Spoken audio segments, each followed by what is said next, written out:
Hey there, and welcome to another client interview. I'm with Gabriel Julié. We just spoke about how I smashed that pronunciation. Hopefully, I did again. You did great. You did great. And he is a slightly different agency. He is crushing the gym space, but in France, right? Indeed, correct. Cool. Mainly in France, we actually opened up to the UK, coming into your Oh, country now, a bit more. freaking French! Always trying to invade. Everywhere. I'm trying to get, you did it bad to us a while ago. We're trying to get it back. It's Yeah, just. fair enough. Fair enough. I love it. Yeah. Give me a really quick overview of the agency, how things are going, and yeah, give me a quick overview. So you want current overview Yeah, of the agency? give me a just in general what your agency does, who you're. I know you said gyms, but like give me a bit more specifics about who you help and what you do. Lovely. Well, we help micro gyms automate client acquisition. So basically, we just generate the leads for them, we take care of the traffic for them, and we also give them a bit of coaching with what happens after the leads are through the doors, and just trying to give them get the whole picture of okay, this is how you're gonna get as many clients as possible, and we just try to make the process as seamless as possible for them. So we take care of the lead gen and booking the people in, and we help them a bit. We coach them a bit on the things that are regarding sales, sales training, and all of that stuff, and perhaps other things in the future. But as of now, this is what we do. Yeah, nice, love that. And why did you decide to go straight in with France rather than trying like the US or anything like that? I actually tried the US. Oh, Well, did I you? at the very beginning I tried France at the very very beginning, and then I was like, yeah, I want to go to the US as fast as possible for some reason because that was what I thought was a good plan. But after going at the US, I saw, wow, it's very hard. And from what I saw when I was in other programs, I saw that there was a lot of other gym agency that just started, guys pick a niche, pick the gym niche.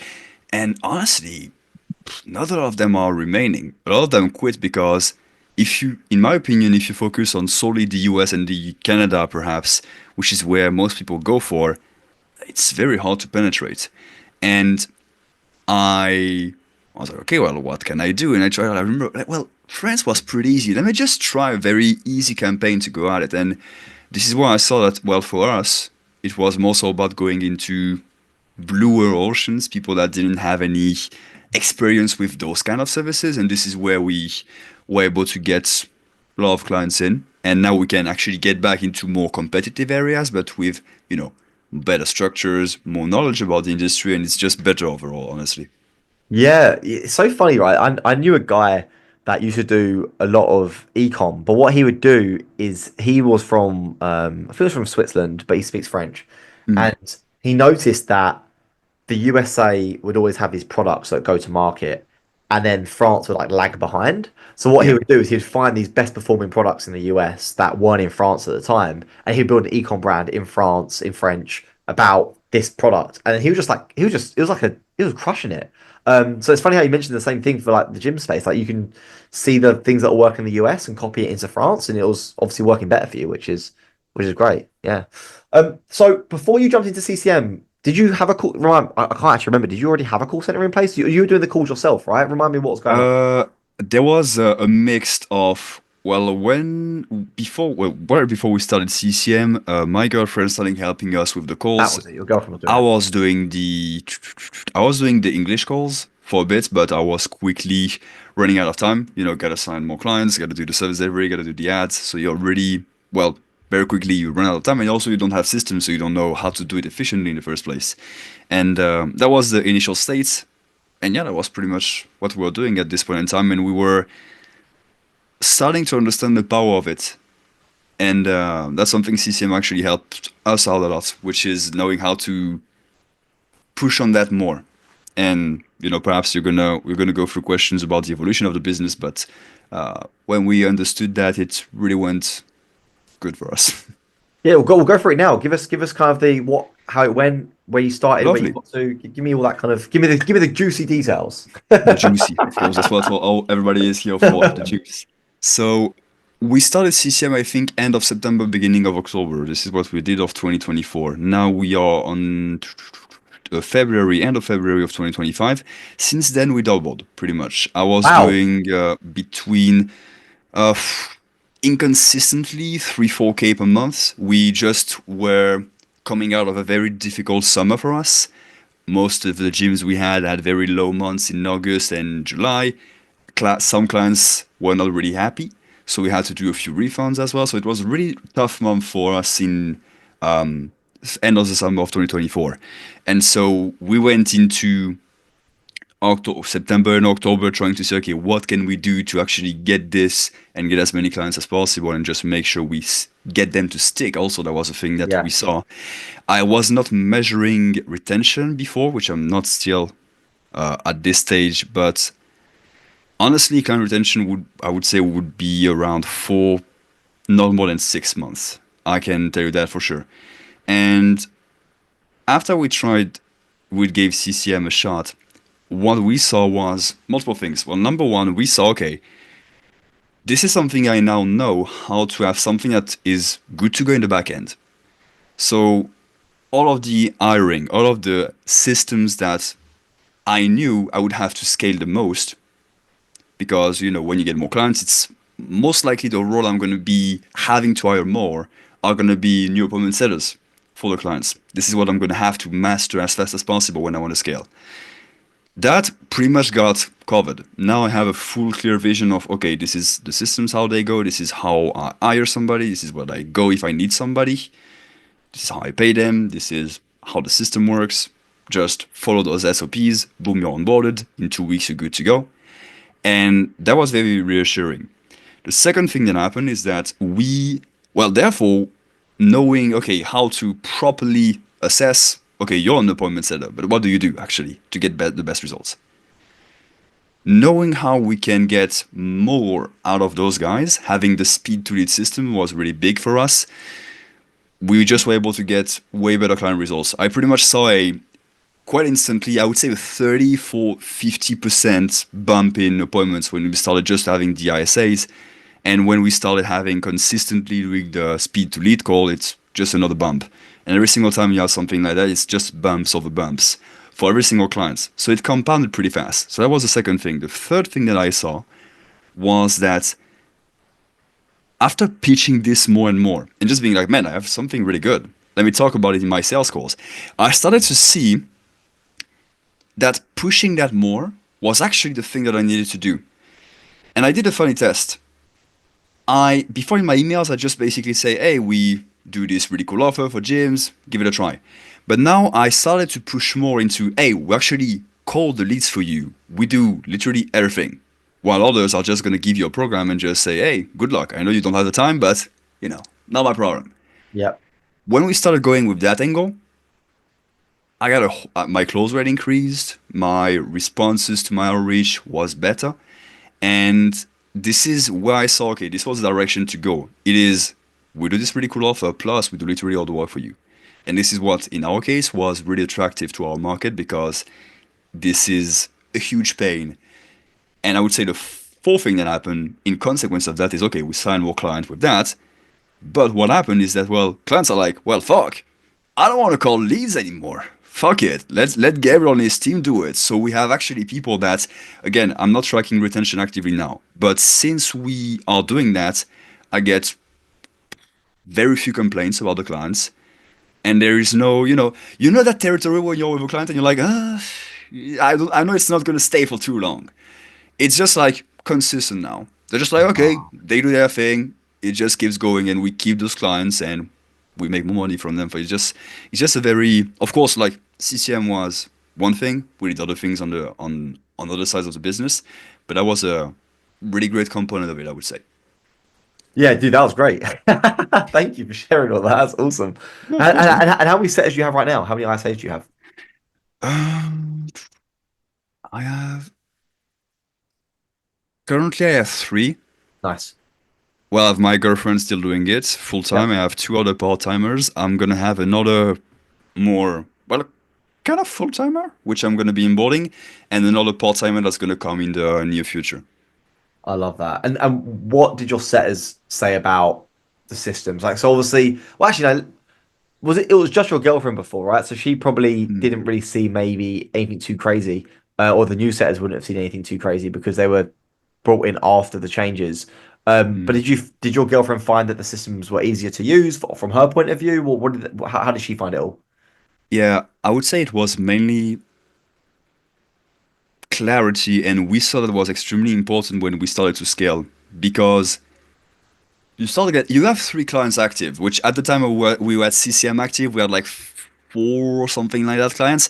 It's four clients, it's okay. Like you Yeah, can manage it. yeah, yeah, When you yeah. start getting 10, 12, and I think now we're at like 20 something, uh, not the same. Not the same story. So very quickly we started to see, okay, fuck, like we have to have things that are just templated, systematized, works the same on every single account. And it was very useful. And actually, when you talk to the new setters, which all of them have jobs and some of them are in some pretty big companies, with very rigorous training and it's already, templated, they figured it out. They thought it was, well, extremely simple, extremely clear. And honestly, man, I mean, that's what they told me. But honestly, in 1 or 2 weeks max, they're doing a job and they're doing a great job. So that Yeah. tells a lot about, you know, how quickly we're able to onboard people, knowing those are my actual first people that I hire and do that seriously. So that I'm not that I think that the systems kind of like did most of the jobs, if I may be honest. Yeah, no, that I think that's it. That's the key thing. It's like I'm my superpower is that I'm quite lazy in the sense that like some people love just being busy for being busy's sake. But for me, like if I have to spend all this time training someone, like I don't want to have to do that. Like if they quit, I am not doing that again. I just can't be bothered.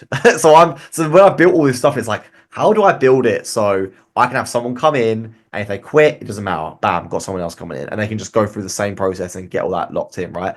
And that's where it's all come from. So yeah, I'm glad you're able to figure that out. That's awesome. I love that. And the other thing about bigger companies, a lot of bigger companies, they're actually not that great at when it comes to systems. And I would actually, not to sound arrogant, but I would genuinely challenge a lot of these like big companies on their SOPs, their systems, their infrastructure. A lot of it is just they have loads of people, and because they've got Mm, so many people, they can just grow well. But they can actually be way more efficient if they just like systematize their onboarding properly and like their SOPs. Most companies haven't even got proper SOPs. It's just like there's someone has to tell them to do it, and then they just remember. They get shown on the job once, and then that's it. They just remember. It's like, oh my god, what the hell was this? So there's. I'm glad you got it locked in. no, I would agree. I would And completely agree with you. yeah, and I know you took a little while to jump in, right? We were talking. We met from Easy Grow, right? So we were talking about Easy Grow. You did that AI. You did that AI voice first, didn't you? I did, actually, yes. How did talk me through the AI voice? What happened there? So with the basically to give a bit more context for those that are going to be watching, we tried on our side to do well at the beginning. I didn't have any ISAs. I was able to talk on the phone in English. I'm okay. I do good. My girlfriend is knows how to talk English, but is not as fluent as I am. So for the clientele that we had at the time, which was mainly US based, none of us were really confident about putting her on the phone. So I tried. Okay, I knew speed to lead was a thing. Like it was quite important. How much I didn't know at the time, but I was like, okay, what if I have this AI things that call people and just book them in for me?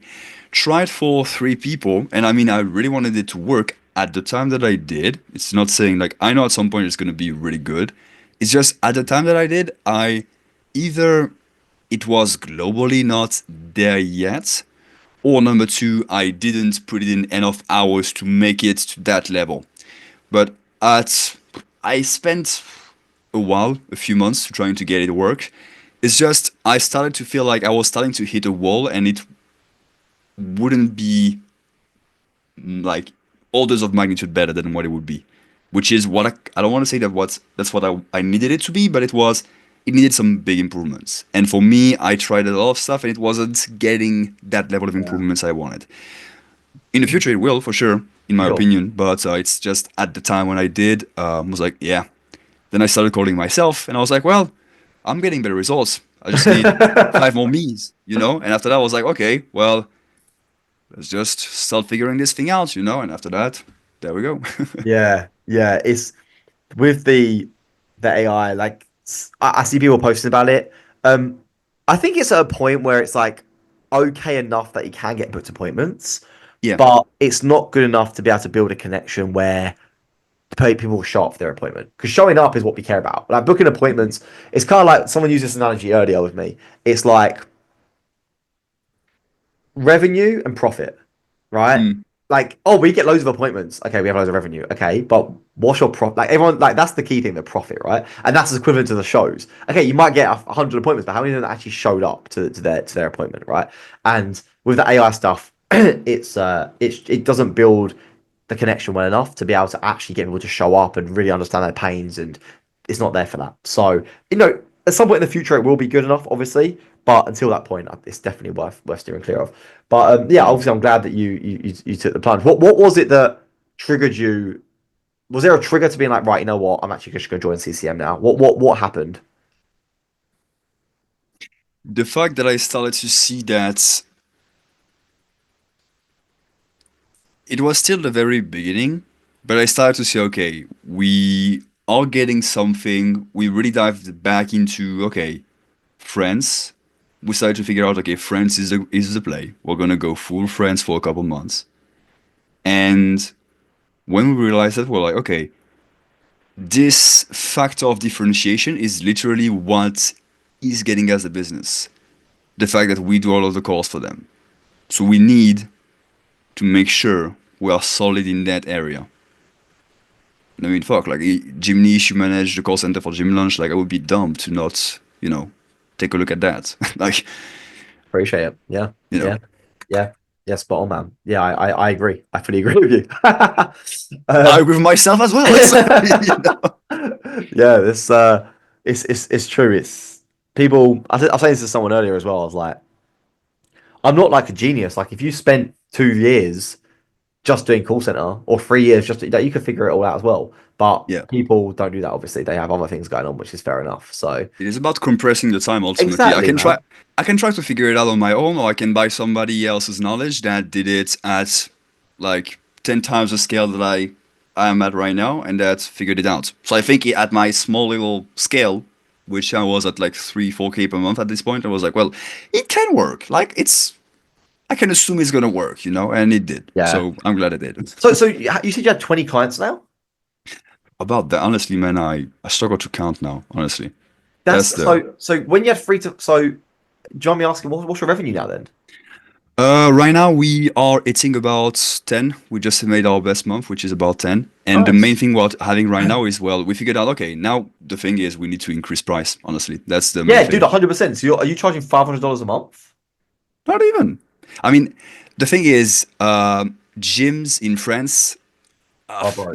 most of them they make 10 to 15K max per month. Wow, that's low. So yeah, so that's I gotta charge in proportions to that, but I think I can definitely right now average revenue per client is gonna be, and you have guys that we bring like 2K per month, like 1.5, and those guys are okay. It's more so we have a lot of small guys that are like 300 for the lowest guys, and I mean they don't bring a lot of leads, so that's okay. But ultimately, I want to be upping the price by at least 20% for those. Just get Yeah, rid of the annoying guys, and that's going to be the play for us in the next couple of months. Making sure they stick before we do so. And yeah, we have client acquisition figured out. Now we're pretty much closing a client a week, I would say now. So that is, good job, quite dude. That's consistent. awesome. And Yeah, love that, man. Did you have any worries about CCM before jumping in? personally, not really. Honestly, it's just you always have that. I mean, other than the fact that okay, you don't really know until you are in it, which Yeah. is the obvious one. But besides that, that's kind of like a side of myself that I don't listen to because every single time I just decide to say, "Hey, shut the fuck up," and just to do it. Yeah, it's just simple. I always learn something, even in the event if it was bad, let's say, I would always have learned something. I never looking back at all the things that I bought, and I bought at this point I pretty much put I think 30K into various different programs, and I every single time, even if the thing was not good, I always took something out of it. Of course, the better it was, the more I took out of it, and I took a really good chunk out of this one for sure. Totally. So I mean, no, for sure. And in this instance, I just say, okay, if I just think 2 steps ahead and I just ask a few questions, why do I feel like that? It always is founded on nothing. Yeah, it's just the fear part of your brain, right? That It's makes literally fear, and just you ask 2 questions, and you're like, well, I don't know. And what if yeah, you don't exactly. know? Perhaps it's because you're, you know, bullshitting yourself and just like do it. It's gonna be scary. Yes, it was scary because when the only amount of profit you do, you put it into a course, you're like, okay, that's kind of scary. What happens if, because December for us, we know December isn't a big month for gyms. So we're like, okay, we definitely have to do something about that. But I was like, fuck it, I'm gonna figure it out, and I'm just gonna find a way to do it, and we ultimately did. And after that, I remember actually December. Funny fact. As I mentioned, we were signing about two, three clients, four clients a month before December. December hits, we're like, okay, shit, we know we gotta hit it hard because we're not gonna make a lot of money from our gyms. We signed 11 this month on December. Wow. I just decided, okay, you know what? Fuck it. Let's just take all of the leads I have everywhere. Let's just send a message to everyone this month. And I signed a couple of people, and I was like, okay, well, now I'm getting it. And after that, it's just we keep it going. Yeah, that's so good. That's so funny how like you overcompensated, right? Like you were like worried about not getting enough deals, so you went so far and then you realized, oh wow, this is how you And I can mean, make ultimately, if you really want to figure it out, you can. Honestly, like it's just like just think 2 steps ahead. It's like, okay, I did all of this outreach for a year. I have so many leads. Most of them I didn't reach out for like 2 months.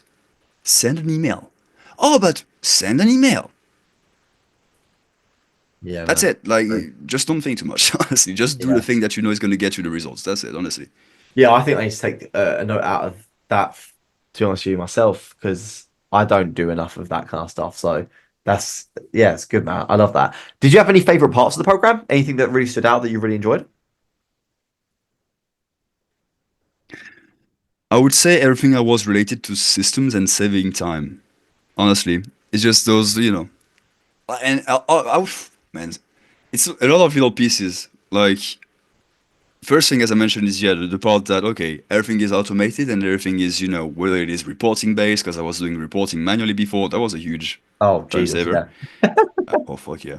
Uh, Then you have all of those notifications, dumb things that and those are dumb things if you might be listening to this one, but like, let's say, Slack notifications via Go High Level. I was doing it via the Slack integration with Go High Level. That's Oh, God. such a niche thing. But that meant that every single time I created a sub account, I had to manually, every single Slack notification, Oh, reconnect them. jeez. Every single one of them. And just that thing, which took me 2 hours every single time I set it up an account, then he starts like, well, man, do it via Make. Not only is it cheaper, It's but it's literally just like so you do it funny. one time and you're done. And I was like, Didn't know, yeah. So many people don't know make like they don't realize how much power like these automation tools have. and it's Uh, so many little things like that. It's just that. Plus, I meet another guy that's doing French calling, and he tells me, "Oh, if you set up your account that way, you can call in Go High Level with your thing." I was looking at buying another software to just do the calling, and that's going to cost me an additional like 300, 400 a month. And it just costs me like 10 a month for the account. yeah. Shout out to Damien, by the way, if you're watching this, Damien. Damien. Yeah. Damien's the guy that I you're mean, talking about. and all of those things and little things like that, and I those are the two that are coming out the top of my head, but there are so many like this, and there was not, I would say, a favorite part. I mean, there were big things as I mentioned, the whole automation, saving time part of it, having systems globally, having systems to okay, like this is how you hire, this is how you maintain, how you train, how you do the systems to and it's not, I mean, there is not much in the program about, hiring, training, and all those stuff. It's more so, okay, these are the systems that you just put someone into and they just come out good. And it's good because honestly, that does 80% of the work. Of course, training people, like, do the stuff that is right, but if you have that doing it the right way, it's like when you onboard a client, kind of like everything is done with the onboarding. If you just onboard them right and you do the right stuff during the onboarding, it's so easy after that. And it's kind of the same thing. If you just have the right foundation, it all goes smoothly after that. Yeah, yeah, I love that, man. Yeah. Well, dude, this is great. So now you've got it all built out. It's all going like, what's the booking rates like? What are the show rates like? Are they have they improved? Booking rate, we actually, I have the stats previously. We did, booking rate was close to 30% before we started. Now we are an average 44, 50, depending Oh, on the nice. account. Good. So that's, pretty decent. And to be honest, with the increase of volume, we had like there was a lag period of we have clients, now we have 10 more clients, we doubled clients, and we were short on, people to call leads. It was still my girlfriend with like 20 clients active. We were like, well, we need to fucking hire people like now. And we had a bit of a time period where we were not able to call the leads that much, confirm the appointments, make sure they're going to come the day of the appointments, and we definitely saw a decrease in shop rates, but we also saw a decrease in booking rates with the fact that we were not actively calling those guys up and making sure every single new lead was called up. So this is kind of like what we're going over right now is okay, everybody is getting trained on, making sure everybody covers everything, that every single lead gets dialed, the power dialer is clean at the end of the day, the English leads are done, the French leads are done. This is what we're going over now. And as I mentioned at the very beginning, every single time I turn one of those dials again on, just increase. It's just Yeah. like, okay, boom, now we call the leads. I see three, Yeah. four other bookings a day. Okay. Now we call the leads and I say, okay, make sure you call them on the day of the appointment. Boom, I see two, three more show ups a week. And it all keeps going like that. And for us being on a pay on result basis, it just makes more money. So I'm like, we better do it. Love that, man. Dude, this is so good. Yeah, yeah, you've done a great job implementing it, man. Like you're one of them guys. You're a smart guy that's actually taking his time to go through it. I get some guys that try and rush around and they skip things and it's a mess, right? You've actually followed it, which is incredible. I love that. So final thing, if anyone's watching this and they're kind of on the fence, maybe about CCM, about call center mastery, what would you say to them to recommend call center mastery?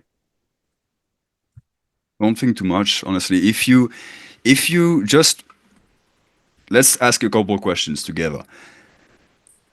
Do you have a business where if you propose a service of having a good call center and the benefit that comes with it, would you make more money? Yes, no. Okay. Ask that question. Now, second question you ask yourself is, okay, who do you think would be best to get you that information? Well, somebody that did it with a couple people that you would know about that, you know, has done it repeated like a few other times. And then what would you ask yourself after that? You would say, okay, well, what the fuck am I waiting for? Honestly. Like, as long as you can see clearly, okay, if I get more appointment booked, show ups booked, I can make either more money if this is your model, or, and that's I would say what you can't really know until you did it, but I can't make any promises, but I can tell you it's highly likely, there's a high likelihood of the fact that you're gonna be astonished, astonished about how much you keep your client longer and how much more you're going to be closing.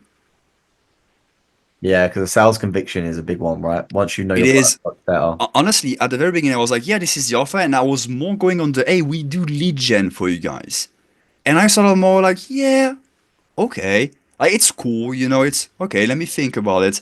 When I started to be like, I was like, well, let me just bombard them with the thing we do is just listen, Jimona, we do everything for you, and this is it. It's already you don't have to do the campaigns.